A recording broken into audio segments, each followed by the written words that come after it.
of it, but my other love was basketball. So I did play basketball as well. So played in junior high and high school, and that was kind of my other go-to sport. But then had to choose once I was going to go to college and make a go of it as a professional soccer player. I did have a teammate in college who went to University of Virginia, so it was a D1 school, who actually played on our soccer team and on the basketball team.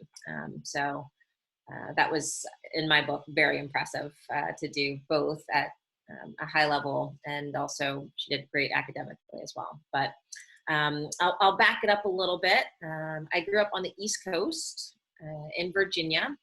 And when I actually first started playing soccer, things have changed so much from when I first started playing to where they are now for the sport. There were actually only boys teams that I could play for. So I started playing with the boys when I was 7 years old.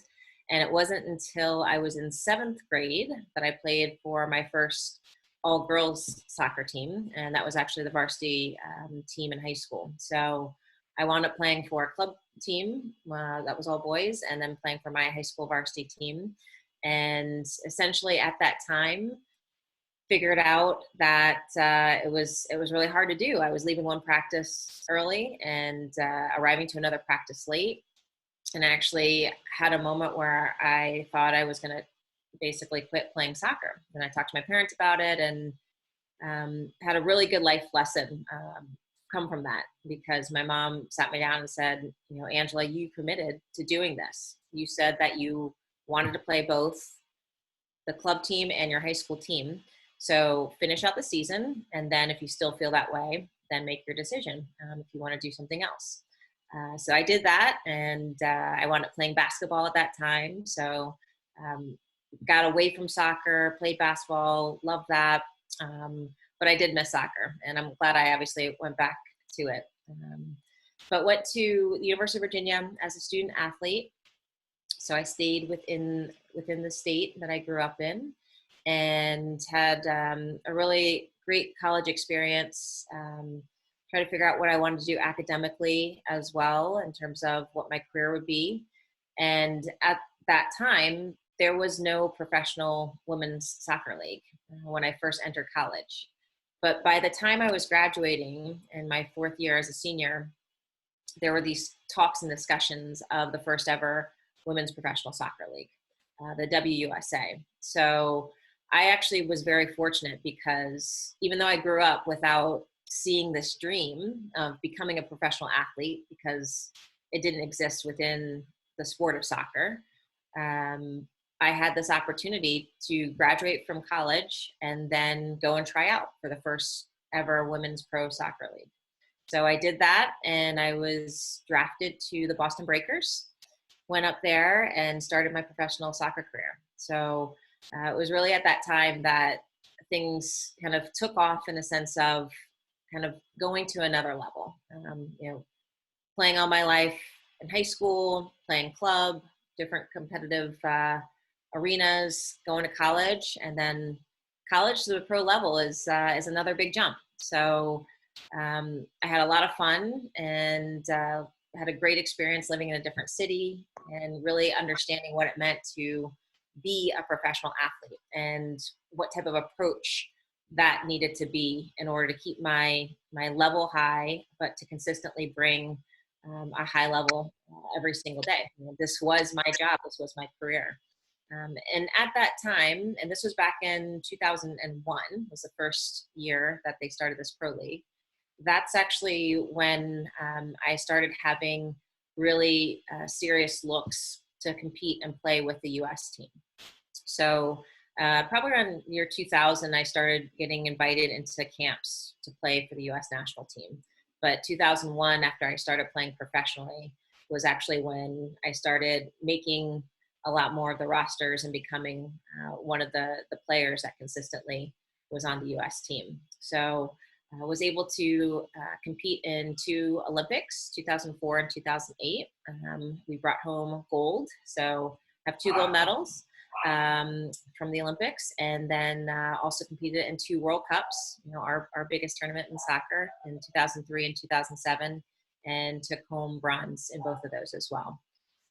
So I feel very blessed, very fortunate that I was able to really live out a dream, but one that I didn't even know that I had, which I think is kind of unique. I think it's amazing to see how far sports have come for girls and for women. We have so many more opportunities now to play professionally, to compete in college, to compete, even before you get to college, right? The levels of the game have changed. And, I see it in basketball as well in terms of years ago where players were in the development of the players now. And really, I think for you all, because I know you all are competitive athletes, and you approach the game probably a little bit differently than a lot of other people. But there's this shift and this trend right now to really look at an athlete as a whole athlete, especially if you want to look to compete in college and beyond. It's not just about the technical skills. It's not just about having that tactical awareness, right? It's about everything. It's about the wellness. It's about the leadership skills, the leadership qualities that you bring. How are you with your teammates? Are you someone who can really help your team get to higher levels? Not just yourself, but your whole team. What impact do you have? It's about what do you put into your body, the nutrition, right? How do you approach your game and your sport almost like a professional athlete? And this is something that I'm seeing a lot of college coaches really looking for.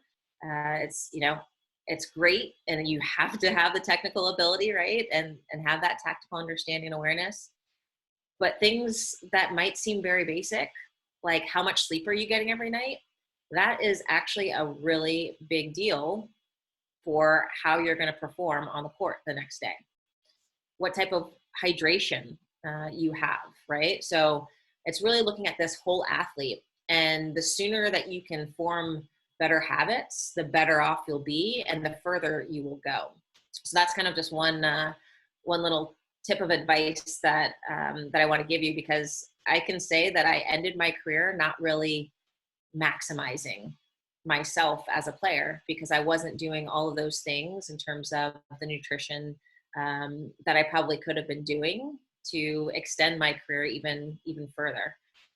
It wasn't that I wasn't that I was eating poorly, but there are so much more scientific capabilities that you now have and resources that you have. Sports nutrition is an actual career and professional path where you see nutritionists, team nutritionists on NBA teams, team nutritionists, at professional level. So I would say take advantage of where we are now and the evolution of where the game's gone, to really, give it everything that you can and maximize what you really can right now if you want to push yourself and get to higher levels. I know we're also in this interesting time right now, right? We've had this crazy shift going on with COVID, with the coronavirus. You all are probably the best equipped to handle what's going on right now. As athletes, as competitors, you all have been training for something like this, right? Because of your mentality and the environment that you have within sport. It teaches us so many incredible lessons. But the effort that you've been putting in for training, for practices on the court, all of the mental stuff, the fitness that we do is actually mental training. So handling what's going on right now, you all are probably the best equipped to handle it. And I would challenge you that it's not just you all, it's helping the people around you as well, right? The ones who don't have that consistent environment of a team, right? And pushing yourselves and understanding what it's like to bring other people along when things get challenging and tough. You all have trained how to push through and how to deal with adversity. So I would like for you all to kind of take this time and look at it as an opportunity to set some goals. What do you guys want to do, 5, 6 months from now, 5, 6 years from now? Where do you want to be? What does that look like for you? Um, and how are you helping, the people around you too? Are you staying in touch with people? Are you helping your family members out?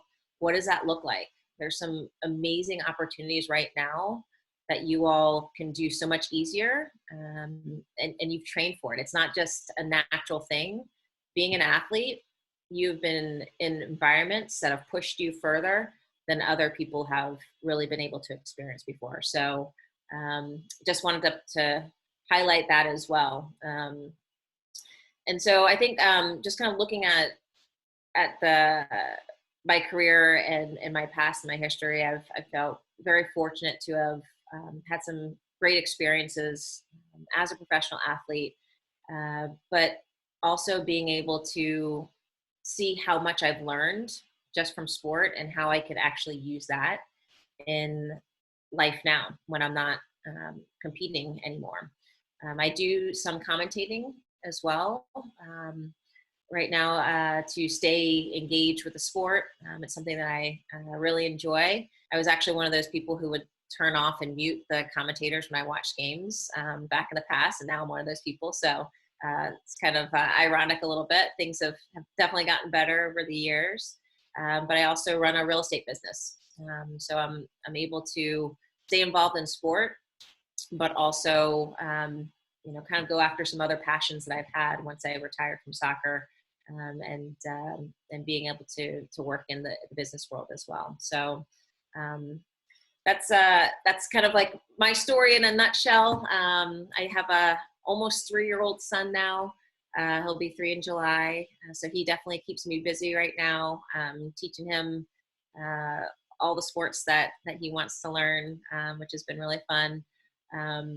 But really trying to stay involved and stay active, especially right now when, that can be really challenging. So I would love to hear, actually, I'll open up to questions, but I would love to kind of get some tips from you all and see what you guys have been doing.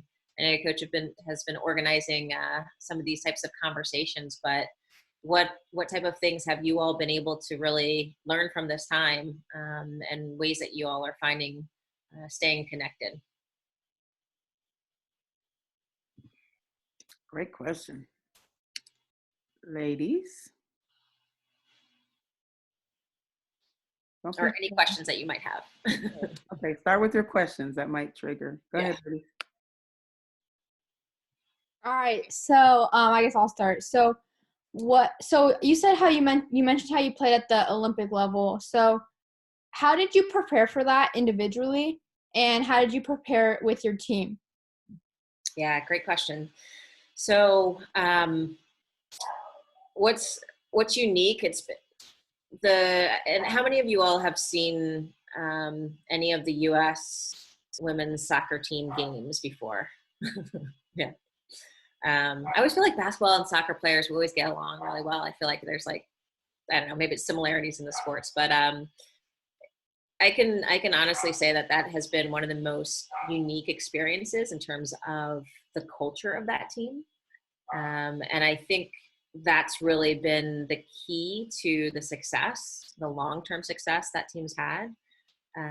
In terms of preparation, I mean, for the most part, we would do something called residencies, where we would spend a few months together, typically out in Los Angeles, training and preparing for the World Cup and for the Olympics.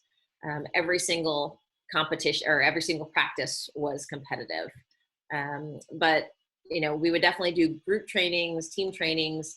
When we were not in camp or in residency, then we had the responsibility to maintain our fitness. We were guided with programs and things like that. But we would basically get a trainer if we needed to. A lot of us had individual trainers to help us, and having those coaches and those people in place. But it's everything like you imagine it. It's training at least once, if not twice a day, making sure that we're getting plenty of sleep, we're understanding our nutritional needs, we're paying attention to our bodies if we feel something that's off, right?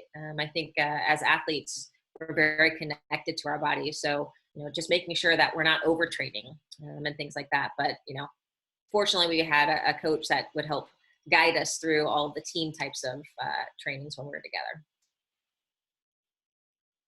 Good deal. Kaylee, Hi. you have your, Was it? go ahead, Kaylee. My name is Kaylee and I'm in 4th grade. What advice do you have for me, like for us? What type of advice do I have for you all? For you? I'm laughing because she toys between soccer and basketball. So she comes from soccer practice to basketball practice, or misses basketball for soccer. So Yep. I'm not sure I wanted her on this call. I will push it. You're doing fine. Whatever your sport you're doing, whatever your heart desires. Yeah, I'm just kidding. Hey, let me ask you a question before I answer it. What's something that you've thought about that you really want to do? Maybe it's not like right now, but in the future. Is there something that you can think of that like you want to either achieve or do, or have a goal that you've set? Well, I really want to be a veterinarian. Awesome. So I would say clearly you're a good athlete, right? You're playing soccer and basketball. You have this goal, right? This idea of wanting to become a veterinarian someday. I would say in terms of advice, stay involved in sports because there's so many amazing benefits, not just physically, but there are a lot of other psychological benefits, being able to practice different things within your team. But if you want to become a vet, figure out what that looks like, right? I would actually see if you know a veterinarian in your family, or if you have a friend or something like that, and basically make it more real for you, right? So whatever it is, if you have something that you want to be or do or achieve, right, in life, what are some things that you can do to learn more about it? So when I was 11 years old, my dad brought home a VHS cassette tape. You guys probably don't even know what a VHS cassette tape is. They don't. That's okay. Yeah, like, The coaches do. Yeah, videotape, right, of the women's national team. It was the first ever Women's World Cup, and I got to see the women's national team, and that was the first time that I realized that there were other people like me who were female, because I was around like all boys teams at that time, who cared as much about soccer, who cared as much about trying to achieve more in that sport. And that was the first time I saw that. And so that started creating this image and this picture in my mind of something that I wanted to work towards. So I truly believe that if you are passionate about something, if you really want to do something and you really want to achieve something in life, you can figure it out. It might not be easy, right? It can be very hard at times. And there might be people who tell you can't do something. Don't listen to those people. Those aren't the people that you want on your team, but go after it. And you know what? If you don't get there, it's okay, because the process of trying to get to where you want to get to, even if you're not making that goal, right, and you don't make that challenge, you will have gained so much along that journey that is actually part of the most valuable part of that experience. Not actually winning a gold medal, right? Yes, that was awesome. That was great. But what it took to get there, those are the things that make you who you are. I'm so glad you touched on that, Angela, because this week we introduced the vision board and what your goals are. So that goes hand in hand in what we're kind of our theme this week. It's like we talked or something. So, Yes. Who's next, ladies? Was it difficult for you to retire? And if it was, how did you deal with it? Yeah, these are all great questions. So for me, it was not difficult to retire and I was very fortunate that it was my decision. Sometimes, not just at professional levels, at any level, right? There can be injuries that kind of force your hand, right? And you can't play sports anymore. It was my decision, and I really just got to a point where it felt like a job. I can say that I played for over 25 years in the sport, um, because I loved it. And once I stopped loving it is kind of when I stopped. So it wasn't difficult making that decision. What was challenging was actually what came after. So, not being around my team anymore, not having the schedule and the routine. You probably hear stories about, I think they're, typically more about like NFL players really struggling after they retire, or they don't play their sport anymore. So I think that's actually part of the challenge, is figuring out like what to do next. I done something since I was 7 years old, right? And that's what I knew. So I got away from it and from sports, and basically found myself back in it, because that's where my passion was. But it was almost like a feeling of almost like being really burnt out, and I just knew I couldn't maintain that type of level anymore. So that's when I stopped. All right, thank you.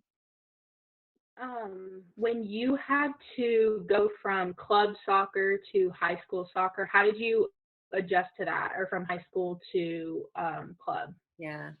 For me, it was the challenging part was really feeling like I was letting my teammates down, both my high school team and then the club team, just because I was not there for the full practice, right? For either or. But for me, it was also really enjoyable. It wasn't as challenging because it was the first time I got to be on an all girls team, and also some of my friends. Like, these were some of my friends that I went to school with. So I actually really enjoyed having that opportunity to, play sports with my friends at school.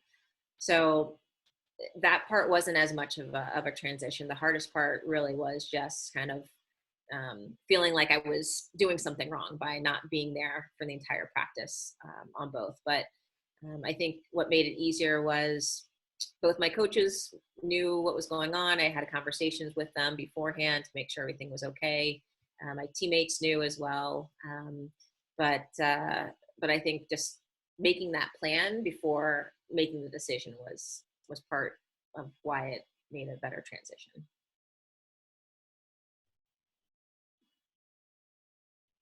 In your opinion, what is the greatest thing you have accomplished? Throw me this. These are tough ones, man. Think about that one. The greatest thing I've ever accomplished. Wow. I'd say getting to almost 3 years of being a mom. And I can say that now, like I wouldn't have understood that without being a mother, but Congratulations, it's huge. thanks. I mean, that's pretty cool to, see a young person that you're totally responsible for, and making sure that he's doing okay. I think turning my passion and something that I really loved into a career, and being able to do it so long is definitely something I'm very proud of. And there was a time when I actually was contemplating retiring in 2007, and it was the World Cup year, and I made that World Cup team. And I remember having a conversation with one of my teammates, Brian Ascari. She was one of the goalkeepers at that time, and for me, fortunately, I decided to stick with it, because the next year was 2008 and my second Olympics. And I had traditionally been a reserve player for the U.S. team. I was a consistent member of the team, but I typically was coming off the bench. And in 2008, in our very last game before we were flying over to China for the Olympics, our goal scoring forward, Abby Wambach, we were playing Brazil. She goes into this tackle with the defender and instantly breaks her leg. And so we literally were going to be getting on a plane to fly over for the Olympics a few hours after that game. And our leading goal scorer breaks her leg. And so she no longer can compete with us in the Olympics. And so I went from being a midfielder, a reserve player, to being a starter in that Olympics as a forward. And then I wound up becoming the team's leading goal scorer for the Olympics. And so for me, I was at a point where I was going to walk away and stop. But there was something that I realized in that moment that would have been like an easy way out almost, right? And for me, I needed to push myself a little bit further and challenge myself. And that story just kind of reminds me of when things get tough and things are hard. If you feel like there's more to do or to be or to have, and you just kind of keep pushing through that challenge, there's another side. And so to understand that, and again, this isn't just about sports, right? It's anything in life, and we all have challenges that we're going to come across, and consistently too throughout our lives. So being able to hold on to that is something that has really helped me even after playing soccer professionally, and just knowing that I can push myself through some of those tough moments to get to the other side. I have a question. What made you choose soccer over basketball? I was hoping no one was going to ask me that. You know, I just instantly love soccer. If I had played basketball first, maybe that would have been my feeling for basketball. But I was introduced to soccer as one of my first sports, and I just loved it, and it stuck with me. And I loved basketball as well. And my claim to fame was there was a college basketball coach who wanted to recruit me, but my basketball coach told her, like, no, she's gonna go play soccer. Don't even bother. But you know, just to know that, you know, someone actually was interested in recruiting me for basketball was something I still hold on to. But yeah, I think it just stuck with me. Soccer was just I just kind of knew that was my sport that I wanted to kind of see what else I could do with. Thank you. Thank you. I have one. So this is kind of piggybacking, but you said earlier that when you were younger, you were going between your club and your high school ball, and you got to a point where you wanted to quit, and your parents sat down and had to talk you basically out of it.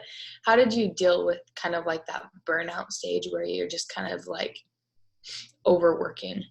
Yeah, I that's when I started playing basketball, actually, because it gave me, and also with my high school team, I was young, but I was still one of the better players on the team. And so I felt a different sense of responsibility, right? A different sense of expectation about my performance with soccer. And with basketball, it felt like I could just play and have fun and enjoy and not feel that same type of pressure. So it kind of allowed me to have that space to, you know, not have that soccer focus, you know, because everything was just soccer. So just to have that variety was something that actually helped my soccer game. And, you know, and I think for anybody, it can be variety in different forms, right? It doesn't necessarily have to be just sports, but for me, it was playing another sport actually helped me to enjoy soccer more. Thank you. Yeah. What's the biggest life lesson that you think soccer or just sports in general has taught you? I think we're really lucky to be involved in a team sport. And for me, one of the biggest lessons that I've learned from playing sports, from playing with the U.S. team, and just seeing how that team operated, in a sense, is that we are stronger together.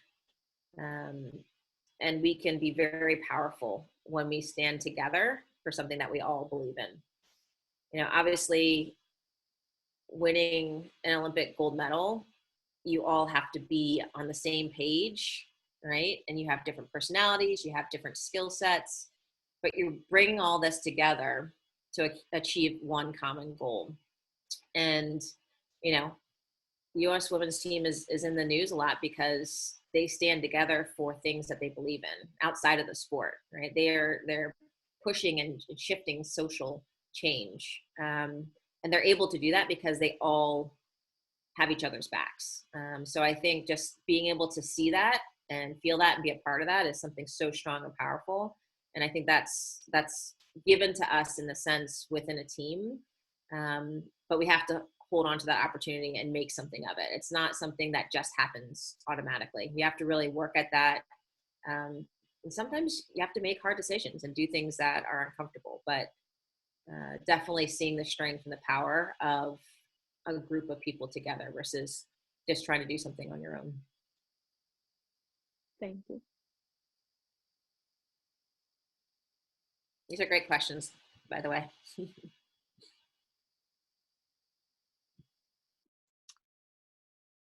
Few more, ladies, few more. Don't be shy. We have a coach that always has a question. He's just waiting until the last person has a question, and then he'll Uh, follow up with his question. Did Isabel, you find did you find it hard playing on a boys team at a young age? Was that challenging to you as a player, or like how did that affect you as a player? yeah, I kind of loved it because it helped give me something even more motivating wise, like something more to prove, right? You know, being very competitive growing up, and I also think it was just what I knew, like because I didn't start off playing with girls teams and then going to all boys teams. It wasn't um, that crazy or different. That's just kind of what I knew. But for me, it really um, helped my mindset and my mentality because I wasn't going to let one of the boys push me down and like have a bad reaction about it. I was going to compete and play just like any other player, and it didn't matter if I was a girl and they were a boy. It definitely helped to motivate me to want to kick harder, push faster, run faster. So for me, I framed it, I think, in a very positive way to get the best out of those times. And I had great coaches too. They were all supportive, and it was more of an issue, I would say, when we showed up to tournaments or something like that. I'm like, oh my gosh, there's a girl on the team, But again, it was okay, great.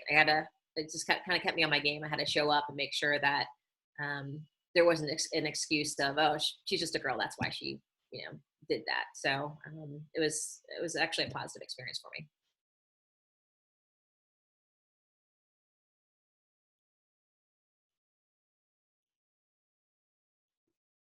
What position did you play in soccer? Yeah, so I started when I first started playing as a defender. It was like a sweeper. It was like the last line of defense. They don't actually have that position anymore in soccer. But primarily, I played forward for my school and when I went to college. And then once I started playing professionally, I actually was switched to play midfield. So I played my entire professional career as a midfielder, except with the exception of that Olympics in 2008 when they switched me back to a forward. Thank you. what position did you play in basketball? I played a little bit of point, and yeah, guard, actually.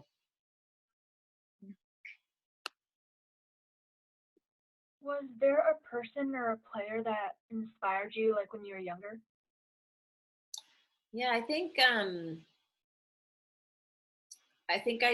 that's why I really enjoyed seeing that videotape of the women's soccer team and the national team, because I didn't really have a whole lot of other players. I didn't really watch a lot of soccer. There wasn't really a lot of soccer that I could watch on TV. So within my actual sport, so I really feel like I learned a lot from the people around me.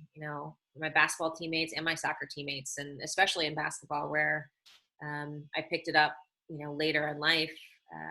I feel like I really paid attention to watching players that I respected and did things well, that were either on my own team or players that we competed against.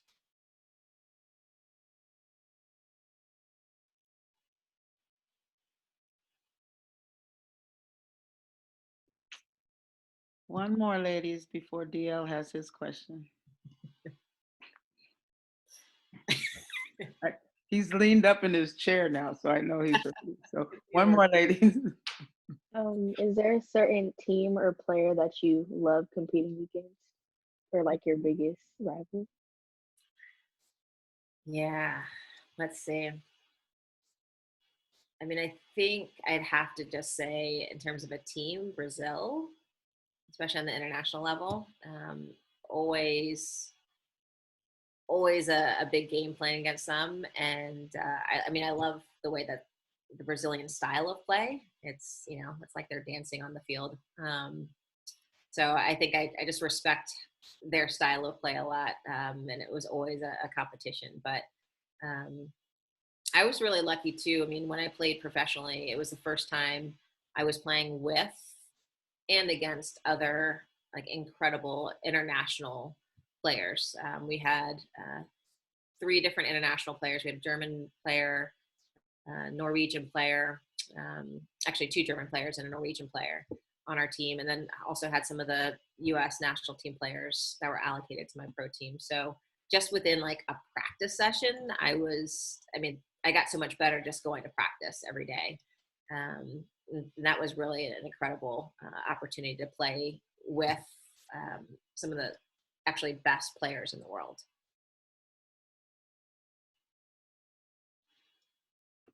Great questions, ladies. Mm. Okay, this is Theo. Go ahead, Theo. So, my fellow DMVer.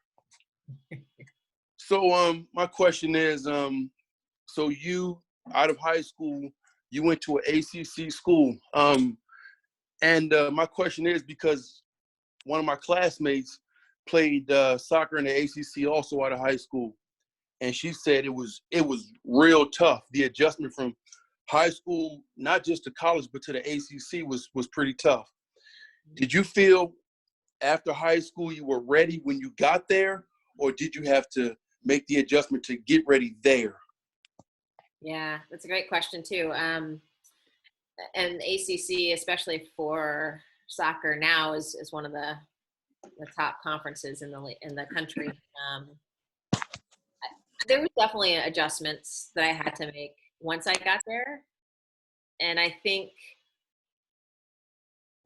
there's definitely more opportunity now to understand a little bit better what that transition is going to be like.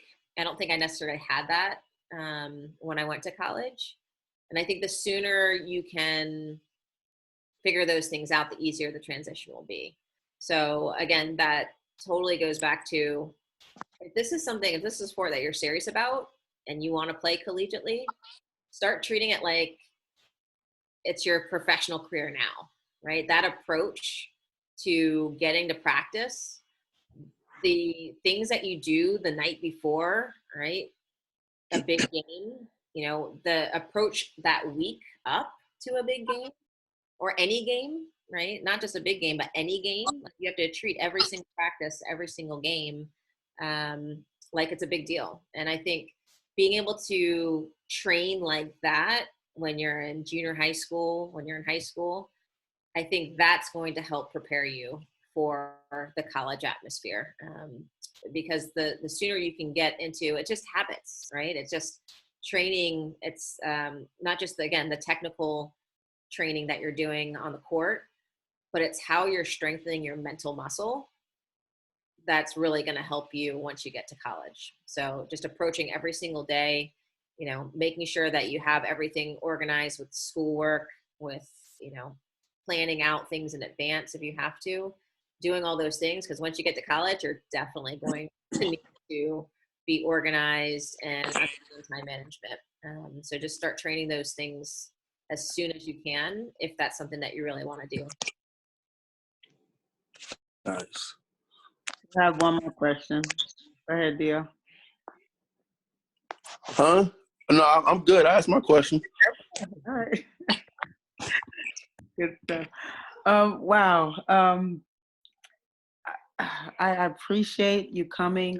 Just for so many reasons. I mean, you represent, the aspiring athlete at, reaching her peak. But, these young ladies are so impressionable.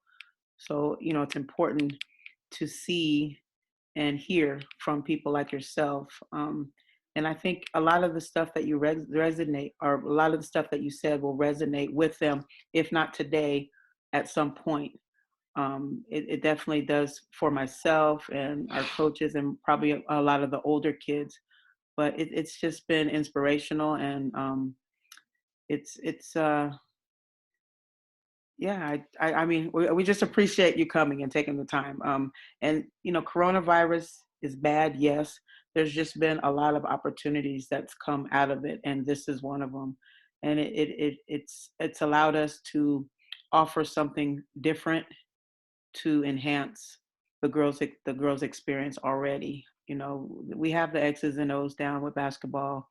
We kind of have the recruiting path set, but there's so many other boxes to check, and we want them to start thinking about the whole person and past basketball and past high school, past college. So this just brings it home for all of us. So we really appreciate your time, Thank and you. thanks again for coming. Ladies, if you don't have anything, I'm going to let her go. Way past the time we probably said, but thanks again. We really appreciate your time. My pleasure. Thank you for having me, and good luck to all of you. Listen to your coaches. Sometimes it takes repeating certain messages, but you can take something from your coaches, from your family every single day. And the more you can kind of latch onto that, the better off you'll be. So thank you all for your time and for your thoughtful questions. Appreciate it. All right. Thank you. Take Bye. care. Thank you. Thank you. Thank you. Ladies. Thank you. Thank you. Yep. You. Thanks. Good stuff, guys. I'm not going to take much time because we want to get back to the defense, but I thought that she said a lot of powerful things, but one thing I really want to stick out is how, what she said about treating this like your job now. And that's so important, so important. And a lot of you don't have jobs, so you can't relate. But, when you have a job, you have to be responsible with your time. There's certain schedules, there's certain responsibilities. So, basketball is your job. So you have to think about your checklists, you have to think about your end goal, and then you have to treat every day and focus on those things. Hence the dream board or the vision board that we spoke of, that I'm looking forward to seeing. But we'll get back to defense, and it's back on you, DL. All right, we're gonna resume. Let me see. It is who that? Malaya. Who would you choose? I chose Kawhi Leonard because he is a two-way player, and he's quick on his feet, and a great on-ball defender, and he's quick with his hands. That's a good one.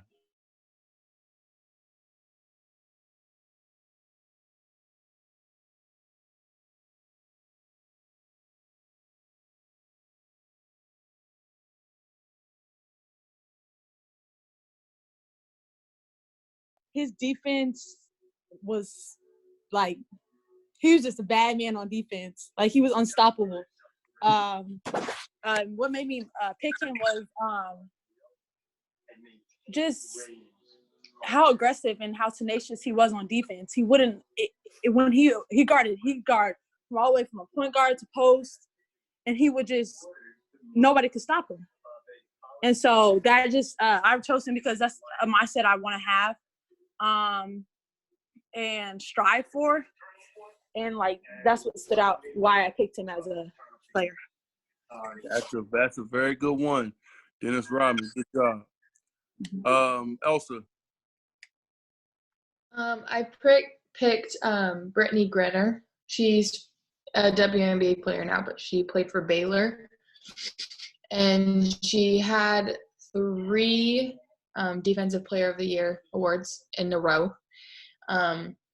And I picked her specifically because I had watched an interview on her a little bit while back where she talked about basically how she felt about her defense in college. And this is when she'd gone to the WNBA. And she talked about how she never settled and how once she got to the NBA, it was so important to her to fix everything that she didn't know she had to fix, and how she realized that she was moving and wasting a lot of her energy in college, and she became that much better going into the WNBA, even though she was already one of the best defensive players. And so what I took for her mostly was just to never settle and to always look for something that I can fix no matter what. Hey, good job. I will say this, Brittany Griner, even her first year in the WNBA, just to lead the league in blocks, just to do what she does. And even, I'm going to tell you something about, playing defense. Just because you don't block a lot of shots doesn't mean you're not a good defensive player. If you can make somebody change their shot, if you can make somebody turn 3 times, then you are doing a good job on the defensive end. And that's one thing I challenge you all to do when you're playing defense. You want to make them turn at least 3 times. And if you do that, then you should know that you are really doing a good job of sliding in puppies. So good job with that. It's a good one, Brittany Griner. Sid. I chose Patrick Beverly because when I was watching his videos on his defense, he gets a lot of blocks, even on 7-foot players, and he's only 6'1". And whenever someone blows past him, he will still end up blocking their shot, from behind. And he gets a lot of steals, and he makes a lot of good runs off of the steals. So. Yeah. One thing about Patrick Beverly, yes, you're absolutely correct. But Patrick Beverly, 6'1" is short in the NBA. The average height, I want to say, is about maybe 6'5" in the NBA. But at the same time, with Patrick Beverly, he's just very tenacious and he plays very hungry. He has, just like your coach Vanessa, what they call a little man's complex. You're not going to pick on me. I don't care how big you are. I don't care what you did. Nothing. He doesn't care about anything. Patrick Beverly, I've seen him go at the best. Russell Westbrook, Kevin Durant, LeBron James. He does that with no fear. And for the record, I don't have a little man's complex, but go ahead. It's his heart. It's his heart and will to win that gets him far, on the defensive end and in the NBA. So that was a good one. Let me see. Who else?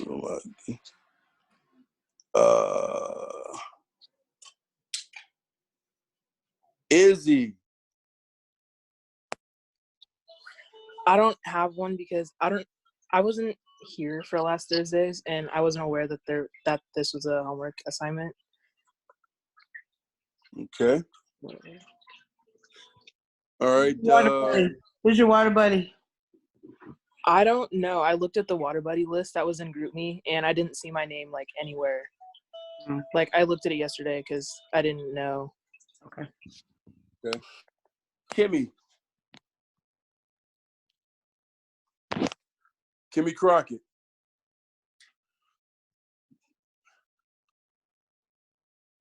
Where you at, Kimmy?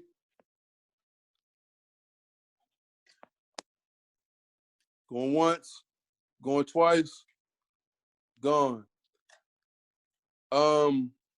Heavens, Anaya Heavens, where you at? I seen you came in. Where you at? Anaya Heavens. Going once, going twice, gone. All right. It looks like that's it. That's who didn't I call? I think I got everybody, but if I didn't call you, say something, speak up. Speak up. Speak up if I didn't call your name. I think I got everybody on here, though. Des, did I get you? Yes. All right. Yeah, I think that's everybody that's on. Okay. All right. So, girls, listen up. Say, the reason why, I thought it would be a good idea to give you this homework because it makes you look at the game from a different perspective other than on the offensive end. Defense wins championships, and that's real. If you look at the 2000 and maybe 8 Detroit Pistons team, when they won the championship, it was defense. They beat a super Lakers team with 4 Hall of Famers in the starting lineup, and they did it with defense. They didn't have not one superstar. Not one superstar. That year, they kept teams to about 80 points a game. 80 points a game with defense, team defense. They were hungry. All right. And that's the type of energy that I want you guys to bring on the court, to take pride, in defense, not just what you do on the offensive end, but what you can do on the defensive end. Because I'm going to tell you right now, your coaches here are going to love that to death. And it's going to make you a whole lot more marketable. And I'm going to tell you this also. You can average 1 point per game, 2 points a game, and you can still get a scholarship if you're a good defensive player. I'm going to tell you that right now. I've seen it. Dennis Ramu's one of them. He might have a career point per game total of maybe 3-4 points a game. But one thing he's guaranteed to do is shut somebody down. He's a Hall of Famer, not for his points, but for his defense. All right, so that's one thing you guys, should know. And I want, moving forward, make it a point to shut somebody down. If they got the ball, get my ball back. I don't care who has the ball. I don't care if you got to guard Coach Vanessa, you get that ball back. All right? Not a good example.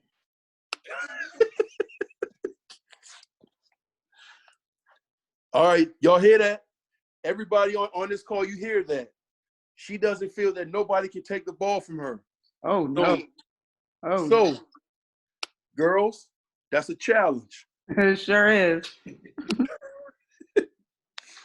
All right. Hey, Coach Show, you got anything? Not nothing really. Just, being a defensive player, it takes a little heart. It takes a little grittiness. And just to say, we all have to say, you know what? I'm going to be a great defender. And I think, if you try to have that mindset of, I'm going to be a good defender, things will work out well for you. I just believe it. Playing defense is the mindset. You gotta want to do the dirty work. If we have 9 or 10 ladies who just feel like they want to do the dirty work, that just makes our job a lot easier. So it's a mindset. And so if you just believe in yourself and believe in your teammates and say that I'm gonna be a good defender, everything else will take care of itself. Mm-hmm. Oh, one more thing I want to say on defense. You don't have to be the most athletic to be a good defender. You don't have to be the fastest or have the fastest hands to be a good defender. And I'm going to say that because I'm going to say this. As a senior, Brenna Maxwell, everybody knows Brenna. She was on a call maybe 3 weeks ago. Brenna Maxwell, probably one of the slowest. But Brenna Maxwell also, and I did a fact check, averaged almost 3 steals a game. So you don't have to be the fastest. You don't have to be the strongest. You don't have to be the quickest. But if you make defense a state of mind, if you make defense just like Coach Trojan said, you bring that heart, you'll be just fine. You'll be just fine.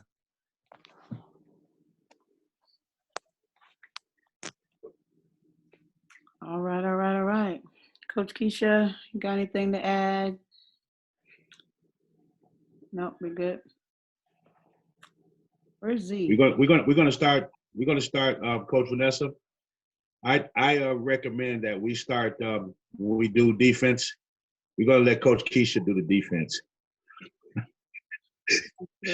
She really likes Yeah, defense. That would I know that. So we're gonna let Coach Keisha go at it. You really like defense. I'm just not a top. Defense. Good stuff. All right, we threw a lot of stuff at you tonight, ladies, by way of defense and with the speaker. But I thought all value. So I hope you learned from it and got better. You know, starting to sound like a broken record. We're not in the gym, but we can still get better every day. So let's continue that mindset and keep getting better.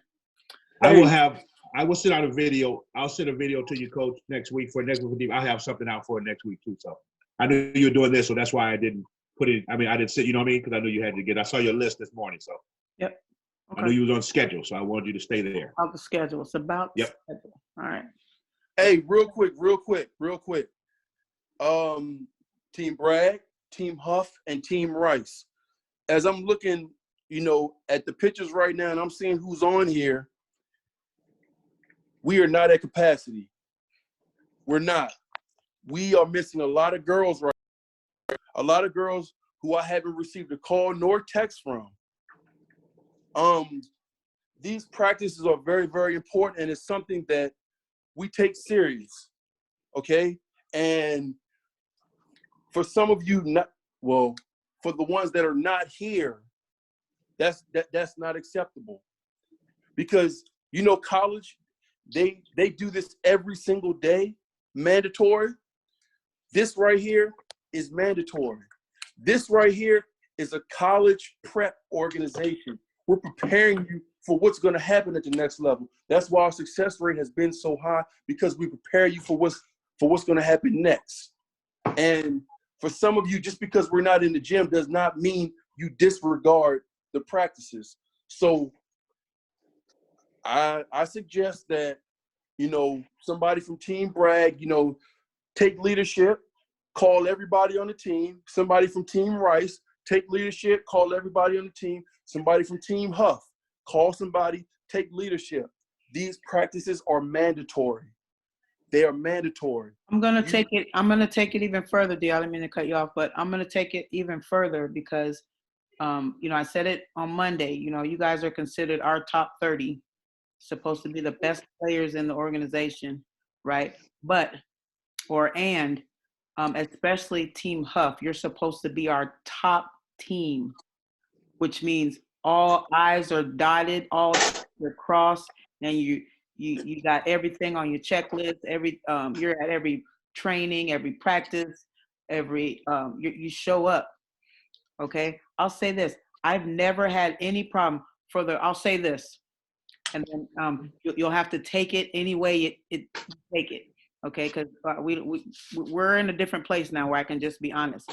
I can tell you this: every person that came through this program that went Division I, even Division II, we never had to tell them anything twice. They were at every practice. They were at every training. They led by example. They had their grades up. I put out a checklist. They made it. Because what a Division I and Division II person, their mindset is they're already thinking that a college coach is watching you right now. A college coach is watching you right now. They're at our practice right now. That's the mindset you have to have. They're watching you, right? How do you behave when they're watching you? That's how you have to behave if you want to get there. I'm just telling you. Now, the people that don't make it to the D1 and D2 are the ones that don't work. They don't do their checklists. They don't take the advice that we give them. They don't take advantage of practices, trainings, everything that's in front of you. It's given to you. And the ones that want to make it will take advantage of it. We're giving you the cheat sheet, right? You got a test. Here's the cheat sheet. If you have the cheat sheet on Monday and the test is on Friday, how many people are going to get A's? The ones that want A's, right? The people that want to get to the D1 and D2 colleges, we're giving all of this to you. If you don't make it, you have to ask yourself why. That's all I'm going to say. Okay? It doesn't take a lot. You just have to be really active in your process. We're not going to do it for you. And I expect more from the Team Huff players because you're our top team. Okay? All 10 of you should be on this call. All 10 of you. Right? Because you're setting the example for the other teams. So, I've never had any problem with players that go off to D1, D2. Never had any problems. I've never had to ask, where's so-and-so, ever. Not one time. You think I had to ask, where's Brenna? I've never said that. Where's Belle? I've never had this, never. Where's Megan? Never had to say that. Where's Zakir? Never had to say it, ever. Ever. So just take heed to that. Okay? If you're not moving the way you're supposed to move, maybe you don't want to go where you think you want to go. And that's on you. Right? But if you want to get there, get there. You're sitting around right now. So things should be behind you. You should be looking ahead, not trying to catch up. You should be looking ahead right now. What's next, coach? When we get ready to play? I'm running my mile or two a day. I'm shooting my shots. I'm getting my ball handling in, right? And the people that are going to make it, all this is resonating. I'm already doing that. You don't got to worry about it. The people that are doing that, you don't have to worry about that. But the people that are not doing it, you got to reevaluate what you're doing and what you want your path to be. You have to, because this is not the place to hang out. It's not the place to hang out. Coach, one thing, and I'm gonna just piggyback over what Coach Vanessa just said. I'm gonna be honest with you, Vanessa, myself, we get calls and we get emails all the time. All the time. And I know for me, I like to get, I like to get in depth, when I talk to these coaches. And here's the thing, I'm not gonna lie, because I don't want to mess it up for the class of 2065. I don't want to mess it up for them. So I'm not gonna lie, I'm gonna tell the truth. And I get it, life comes. You might have a family outing or whatever, but some of you missing practice or even showing up late. This is still a practice. And you showing up 5-10 minutes late for practice. So if a coach says, tell me about Kevin Strozier, well, I'm gonna say, okay, he normally shows up to practice 5 minutes late. And it's still practice. It is still practice. So regardless of what you may think, yes, we're not on the court, but this is still practice. We're still teaching you the game of basketball. We're still going over things. We're still going over sets. We're still trying to prepare you for what's next. And for you not to be here, for you not to make a call and say, Coach, I'm gonna be late today because I got physical therapy. Coach, I'm not gonna be here because I'm going to church. Coach, I'm not gonna be here. We can't even get a phone call to know where you are. And we are making calls for you to go to the next level. We take this very, very serious because we want you all to make it. So I'm gonna say this: think about what you guys want, because if you don't have the discipline to make a 30 to 45-minute virtual practice, what are you gonna do at the next level, where it's gonna get real spicy, real spicy? All right. This right here is simple, and we got 11 people here, maybe 11 people out of 30. Unacceptable. So Huff, Bragg, and Rice, pick somebody, step up, call these girls and tell them how important this is. We don't just do this for our own good.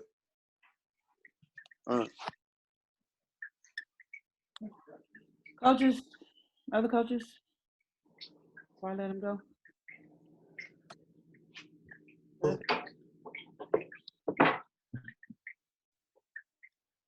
All right. I'm good. All right, ladies.